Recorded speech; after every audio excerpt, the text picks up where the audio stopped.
Hi, Roy. Hi. How are you? I'm good. I'm so excited to be sitting with the man behind the makeup.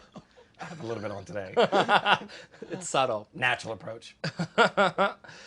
You create the fantabulous illusion of Bianca Del Rio. It depends on who you ask if it's fabulous. When did you start doing drag? I think it was like 1997 or so.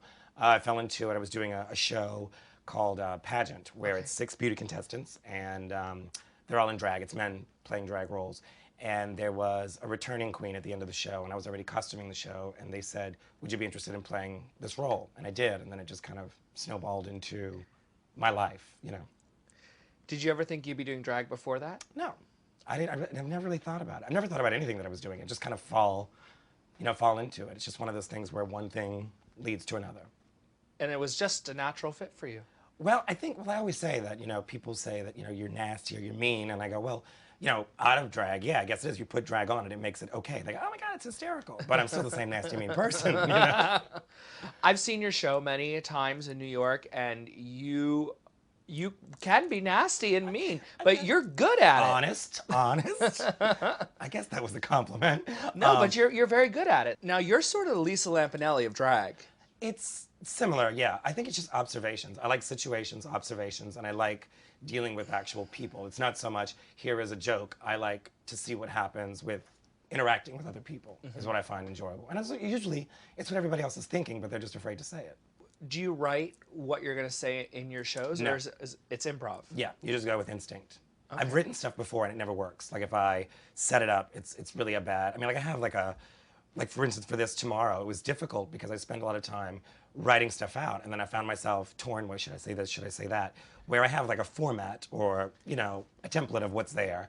You go this joke, that joke, but then you set it up in the situation. So after doing Pageant, what made you decide to pursue drag as a career? Well, it started out in a very, someone who worked at a local bar in New Orleans, where I'm from, came to see the show, and they said, would you like to do a guest spot? And I said, sure. But I'm one of these people that if they say, you want to be a monkey? I'm like, sure, why not? I'll try it once and see how it works out. And it just snowballed. I started working 1 day a week, and then it turned into 3 days a week, and then it turned into 5 days a week for 8 years. So, it just kind of became the routine. I was still able to do theater projects. I was still able to costume shows. It gave me, an outlet, yet paid the bills, and I also had a lot of free time to do a lot of stuff that was a little more passionate at the time. Did you immediately go by Bianca Del Rio, or do you have a baby drag name like everybody else? A baby drag? Actually, I did a production of Psycho Beach Party. So for a minute, I was Marvel Ann because I played that role, and then a friend of mine in New Orleans gave me this name, and then it just stuck. Is there a meaning behind Bianca Del Rio? There's no meaning to anything I do. Not really.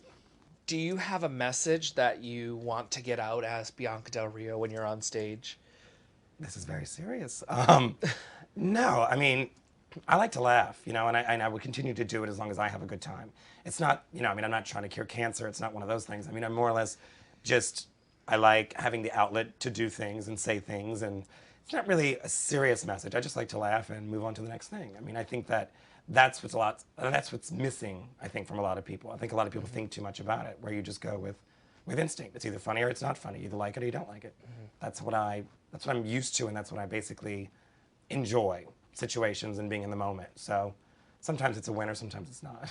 So is there a big transition from what you do in your bar shows to what you do for your stand-up comedy?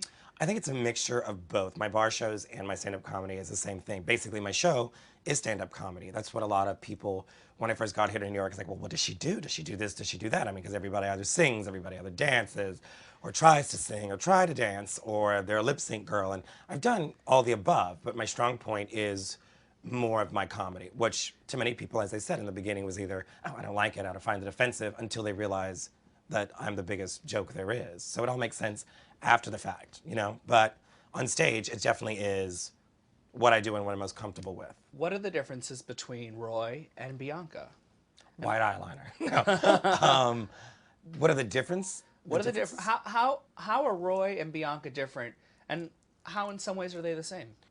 We're different in many ways, mainly because you're judged by what you put out there, I find. And what I put out there is this hard, cold, rough, as my voice, bitch. And that is a side of me, but I'm not really like that in real life. But I think that that's what's interesting is that when people meet me, they go, "Oh, you're not really like that." I go, "Well, you know, it's a job, it's a task, it's what you do, it's, you know, it's your approach, not necessarily the way you live." I mean, I don't wake up with a microphone cursing people out or putting on white eyeliner or, you know, live my life that way. It's just basically when you're on, and when you're off, you're off.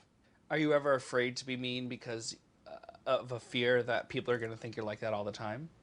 No, I think that, like I said, you're judged by what you put out there, and I'm okay with that. You know, this is what I do, which means it can either work in your favor, or it can work against you, but it's not that calculated for me. I don't, you know, as I said, I know I'm the biggest joke there is, so I don't take it personally, you know, and I hope people don't.